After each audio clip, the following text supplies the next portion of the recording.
Hello friends, welcome back to my YouTube channel. आज मैं आप लोगों के लिए बहुत ही इंपॉर्टेंट टॉपिक एप्लीकेशन राइटिंग लेकर आया हूं। अगर आप क्लास 10 या क्लास 12 के लिए बोर्ड एग्जाम की इंग्लिश की तैयारी कर रहे हैं तो आपके लिए वीडियो बहुत ही इंपॉर्टेंट होने वाला है, चाहे आप किसी भी स्टेट या किसी भी बोर्ड की इंग्लिश की तैयारी क्यों ना कर रहे हैं। क्योंकि आप जानते हैं कि क्लास 10 या क्लास 12 के बोर्ड एग्जाम में हर साल एप्लीकेशन पूछा जाता है। तो इस वीडियो में हम लोग डिटेल से डिस्कस करेंगे कि आप एप्लीकेशन को कैसे लिखा जाता है, कितने स्टेप में लिखा जाता है और किस स्टेप में क्या लिखा जाता है, इस पर हम लोग डिटेल से डिस्कस करेंगे। ओके, तो मैं आपके लिए एग्जांपल के रूप में एक एप्लीकेशन लेकर आया हूं, एक क्वेश्चन लेकर आया हूं। Write an application to the principal. एक एप्लीकेशन लिखे प्रिंसिपल को ऑफ योर स्कूल और कॉलेज, अपने स्कूल या कॉलेज के, requesting him to grant you leave for 3 days. और उनको रिक्वेस्ट कीजिए कि आपको 3 दिन की छुट्टी दे। ओके, 3 डेज के लिए आपको लीव के लिए लिखना है, एप्लीकेशन लिखना है। यानी ये बहुत ही इंपॉर्टेंट है अगर आप क्लास 10 या क्लास 12 की बोर्ड की एग्जाम की तैयारी कर रहे हैं। और उसके लिए भी अगर आप क्लास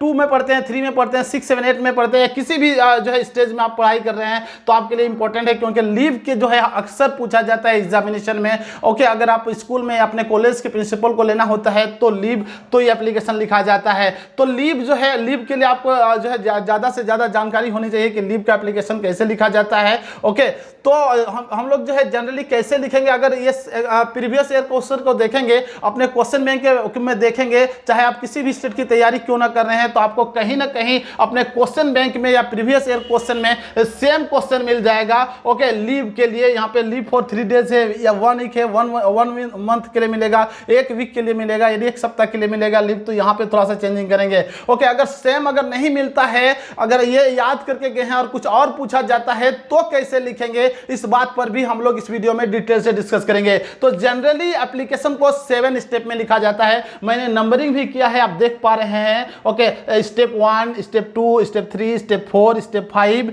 और स्टेप 6 और स्टेप 7। ओके, तो कौन से स्टेप में क्या लिखना है, ओके, इसको हम लोग जो है पहले समझेंगे। लेकिन मैंने आपको समझाने के लिए नंबरिंग किया है, लेकिन जब आप एग्जाम में जो एप्लीकेशन लिख रहे होंगे तो आपको वहां नंबरिंग देने की जरूरत नहीं है, आप वहां जो है नंबरिंग नहीं देंगे। ओके, तो फर्स्ट स्टेप में राइट साइड में आप क्या लिखेंगे, देखिए, to the principal SP college Dumka. यहाँ पे आप झारखंड लिखेंगे, स्पेस कम था इसलिए मैंने नहीं लिखा है। ओके, तो आप जो है एप्लीकेशन लिख रहे हैं, प्रिंसिपल को आपको लिखना किसको, यहाँ एड्रेस दिया हुआ है यानी प्रिंसिपल को लिखना है, तो टू द प्रिंसिपल मैंने लिख दिया। स्कूल का और कॉलेज का अगर नाम रहेगा तो आप स्कूल का कॉलेज का यहाँ नाम लिख देंगे। यहाँ मैंने जो है नहीं है इसलिए मैंने एसपी कॉलेज दुमका लिखा है। अगर आपके क्वेश्चन में ही मेंशन किया हुआ रहेगा, स्कूल कॉलेज का एड्रेस दिया हुआ रहेगा, तो उस एड्रेस को आप फर्स्ट स्टेप में लिखेंगे। ओके, तो फिर सेकेंड स्टेप में क्या लिखेंगे, सेकेंड स्टेप में सब्जेक्ट लिखा जाता है। सब्जेक्ट में से विषय होता है, विषय में से मेन जो है body of the application.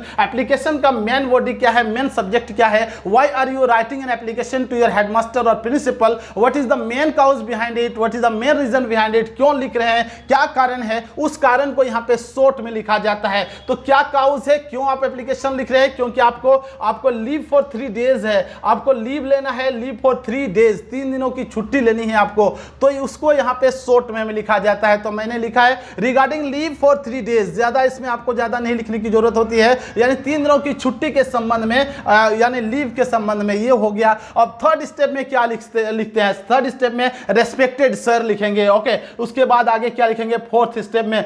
Fourth step में जो हम लोग सेकेंड स्टेप में लिखते हैं ना शॉर्ट में, जो सब्जेक्ट उसी को एक्सप्लेन के साथ यानी डिटेल से बताया जाता है कि क्या कारण है कि आप why are you taking leave, why are you wanting to take leave, आप लीव क्यों लेना चाह रहे हैं, व्हाट जो क्या कारण है उसको डिटेल से जो है फोर्थ स्टेप में बताया जाता है। यानी सेकेंड स्टेप का ही एक्सप्लेन करके यहाँ बताया जाता है। Okay, with due respect I beg to state that, बहुत ही नम्र निवेदन के साथ मैं आपसे कहना चाहता हूँ, okay, that yesterday some guest have come to my house from Godda, कि कल जो है कुछ गेस्ट मेरे घर जो है गोड्डा से आए हैं, कुछ गेस्ट आए हैं मेरे घर। Okay, there is nobody to help a mother, my mother, यहाँ पे माई मदर छूट गया है, माई लगाएंगे। ओके, घर में कोई जो है मेरे मम्मी मम्मी को, मेरी माँ को हेल्प करने के लिए नहीं है, because my father is away from home since Sunday, क्योंकि मेरे पापा जो है संडे से ही घर से बाहर हैं, कहीं गए हैं। Okay, so I can not attend, इसलिए मैं अटेंड नहीं हो सकता हूँ इन योर कॉलेज, या स्कूल भी यहाँ लिख सकते हैं,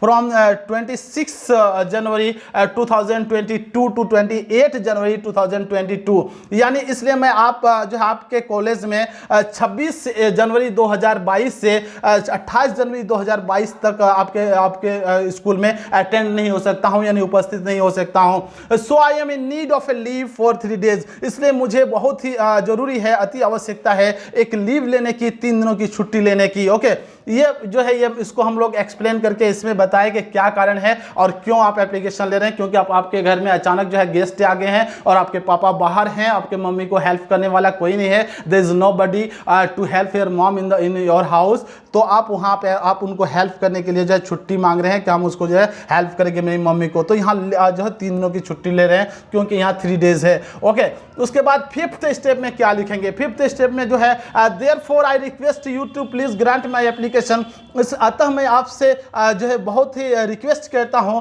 कि आप मेरे जो है मेरे एप्लीकेशन को ग्रांट कीजिए, यानी स्वीकृत कीजिए, यानी मुझे दीजिए छुट्टी, 3 दिनों की छुट्टी दीजिए। Okay, for this act of kindness, इस एक्ट ऑफ काइंडनेस के लिए I shall be oblige you forever, मैं सदा आपका आभारी बना रहूंगा। ओके, इसको आपको 5th स्टेप में लिखा जाता है। ओके, अब सीधा जो है देखिए आप स्टेट में इस सीधा में देख पा रहे हैं फॉर एवर, उसके जैसे यहाँ पे स्टेप जो है सॉरी लाइन खत्म होता है, तो उस एक लाइन के नीचे आप लिखेंगे 6th स्टेप में योर अबेडेंटली स्टूडेंट, यानी आपका विश्वासी छात्र, नेम लिखेंगे मिस्टर XYZ, नाम लिख सकते हैं। अगर क्वेश्चन में नाम एड्रेस दिया हो रहेगा तो यहाँ एड्रेस लिखेंगे और यहाँ जो है यहाँ आप उसका नाम लिखेंगे। अगर नाम और एड्रेस अगर मेंशन नहीं रहेगा तो आप एक एड्रेस बना लेंगे अपने स्कूल का, अपने कॉलेज का, या अपने सेंटर जहाँ पे एग्जाम दे रहे हैं उसका भी आप यहाँ पे नाम मेंशन कर सकते हैं। उसके बाद नेम, उसके नीचे रोल नंबर लिखेंगे, क्लास लिखेंगे, रोल नंबर लिखेंगे, सेशन लिखेंगे, सेक्शन लिख देंगे। ओके, यानी इस 6 स्टेप में 2-4 सब स्टेप होगा और 2-4 नीचे जाना होगा आपको। ओके, उसके बाद जैसे एंड लाइन हो जाएगा, यानी सेक्शन होने के लिखने के बाद तो आप फिर जो है लेफ्ट साइड में चले जाएंगे और इसमें डेट 26 जनवरी 2022 ओके इसको लिखा जाता है। ओके, तो ये आपको कहीं ना कहीं जो है आपको बताना होता है कि 26 जनवरी 2022 आपको दिनांक लिखना होता है, यानी 7th स्टेप में। तो आई होप कि आप समझ पा रहे हैं कि एप्लीकेशन को कितने स्टेप में लिखा जाता है और कौन से स्टेप में क्या लिखना होता है। बाय द वे, अगर ये आप एग्जाम की तैयारी कर रहे हैं और ये एप्लीकेशन याद करके गए और एग्जाम में आपसे ये क्वेश्चन नहीं पूछा जाता है तो आप क्या करेंगे? आपको ज्यादा घबराने की जरूरत नहीं है। You need not to disappointed. Okay, आपको ज्यादा निराश होने की जरूरत नहीं है। आपको मैं बता रहा हूं कि कोई भी अगर एप्लीकेशन याद करके गए, अगर आपको क्वेश्चन एग्जाम में पूछा जाता है तो आप क्या लिखेंगे? आप देखिए, ओके थोड़ा सा गौर से देखिए। स्टेप 1 में तो आपको लिखना ही होगा to the principal SP college Dumka, या मेंशन अगर जो है क्वेश्चन में रहेगा अगर एड्रेस तो उसको आप यहां लिख लेंगे, या अपने स्कूल का लिखेंगे या अपने सेंटर का एड्रेस लिख देंगे। ओके, सेकंड स्टेप में तो ये सेम रहेगा, आपको घबराने की जरूरत नहीं है। चाहे कोई भी एग्जाम जो है सब्जेक्ट हो इस पर, ओके चाहे किसी भी जो है सब्जेक्ट पर एप्लीकेशन लिखने के लिए आए। ओके, सेकंड स्टेप में आप जो है क्या मेन फैक्टर है, क्या कारण है, क्यों आप लेटर लिख रहे हैं, उस चीज को लिखा जाता है। तो आप लीव फॉर 3 डेज है। ओके, तो लीव फॉर 3 डेज। अगर हेल्प फ्रॉम पुअर बॉयज के लिए आपको जो है आप हेल्प चाहते हैं तो यहाँ पे हेल्प फ्रॉम पुअर बॉयज होगा, यानी रिगार्डिंग आपको लिखना ही होगा। Regarding help from poor boys या रिगार्डिंग हेल्प फॉर 3 डेज इसको लिखना होता है। तो यहाँ पे ज्यादा चेंजिंग नहीं होगा। थर्ड स्टेप में रेस्पेक्टेड सर ही होगा। फोर्थ स्टेप में with due respect I beg to state that date तक लिखेंगे। उसके बाद जो है मेन जो है सब्जेक्ट ऑफ द एप्लीकेशन का क्या सब्जेक्ट है उसको एक्सप्लेन करके यहां बताइएगा, नहीं फोर्थ स्टेप में चेंजिंग होगा। ओके, और फिफ्थ स्टेप सेम रहेगा। Okay, therefore I request you to please grant my application for this act of kindness, I shall be oblige you forever, ये रहेगा। सिक्स्थ स्टेप में same रहेगा, your obediently student, name, roll number, class, okay section. Okay, seventh step में भी same रहेगा, जिस दिन आप लेटर लिख रहे हैं उस दिन का डेट या दिनांक तारीख लिखेंगे। तो आई होप कि आप समझ चुके हैं। कोई भी अगर एग्जाम में कोई भी एप्लीकेशन पूछा जाएगा, ओके, तो आपको ज्यादा घबराने की जरूरत नहीं है। Step 1, step 3, okay, step step 5 step 6 step 7 same रहेगा और यहाँ पे थोड़ा सा चेंज करना होगा according to the subject of the application, और इसमें उसमें जो है आप डिटेल से बताएंगे। आई होप आप समझ चुके हैं। एक बार स्क्रीनशॉट ले लीजिए, 2 से 4 बार देखिए, आपको याद हो जाएगा। अगर आपने अभी तक मेरे चैनल को सब्सक्राइब नहीं किया तो प्लीज सब्सक्राइब कर लीजिएगा, दोस्तों को जरूर शेयर कीजिएगा, अच्छा लगा तो कमेंट जरूर कीजिएगा। Keep watching my all videos. Thank you, मिलते हैं नेक्स्ट वीडियो में।